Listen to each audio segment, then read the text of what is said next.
नमस्कार मित्रांनो, मी प्राध्यापक डॉक्टर कमलसिंग क्षत्रिय आणि माझ्याबरोबर आहेत ते प्राध्यापक जीवन पाटील. जरंडेश्वर जीर्णोद्धार कमिटीमध्ये ते सतत कार्यरत आहेत आणि जरंडेश्वर येथे विविध जी काही विकास कामं आहेत ती विकास कामं वन विभागाला आणि आपल्या जरंडेश्वर पाडळी आणि आसपासच्या गावांना घेऊन ते करत आहेत. तर आज मी त्यांच्याबरोबर आलो. आज जरंडेश्वर जीर्णोद्धार समितीची मीटिंग पण होती. त्या मीटिंगसाठी सरांनी मला बोलवलं आणि त्याच्यानुसार बरीचशी चर्चा झाली की येथे ज्या काही श्रावण महिन्यात आपल्याला जी काही स्वच्छता करायची आहे त्याविषयी, आणि त्यासाठी आमचं महाविद्यालय एक दिवस या ठिकाणी येऊन स्वच्छता करणार आहेत. आणि मी सरांना विनंती करतो की आता मी सरांच्या बरोबर ज्या वेळेला आलो त्यावेळेला नेहमीच्या सवयीप्रमाणे मी हे एक पोतं गोळा केलं आणि त्यासाठी सरांना फार खूप बरं वाटलं आणि ते काही बोलू इच्छितात. तर त्यांनी त्यांचं आपलं मनोगत व्यक्त करावं या ठिकाणी. बोला सर आता तुम्ही. आजच्या दिवशी आम्ही दोघं पण इथं वर आलो होतो. जे श्रावण महिन्यामध्ये खूप कचरा जमा होतो त्याच्यावर कशा प्रकारे नियंत्रण आणायचं आणि तो गोळा कसा करायचा ह्याबद्दल आमचा हा विषय होता. आणि त्याबद्दल आम्ही बरीच चर्चा केलेली आहे. वर जाऊन कशा प्रकारे हे काम चांगल्या प्रकारे व्हायला पाहिजे.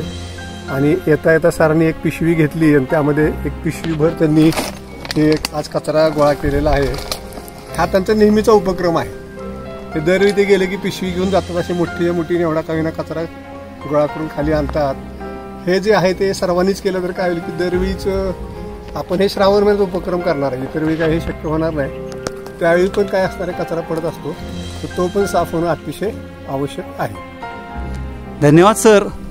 तर अशा प्रकारे आता आम्ही आज पुन्हा जरंड्याला आलो आणि आज योगायोगाने मला एक अलभ्य लाभ लाभलेला आहे. एक अतिशय कष्टाळू व्यक्तिमत्व आणि कुठल्याही फळाची अपेक्षा न करता ते आपले काम सतत कार्यरत असतात.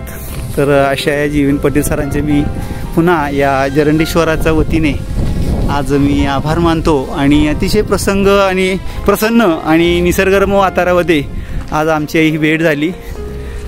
आपणाला व्हिडिओ जर आवडला असेल तर आपण तो जास्तीत जास्त लोकांपर्यंत पाठवा. आणि जरंडेश्वर किंवा यासारखी जी काही आपले ग्रामदैवत आहेत, जी देवता आहेत, त्या देवतांच्या मंदिरांमध्ये आपण स्वच्छता ठेवूया, आज एक वचन देऊया. आणि मी आता हा व्हिडिओ थांबवतो आहे. धन्यवाद.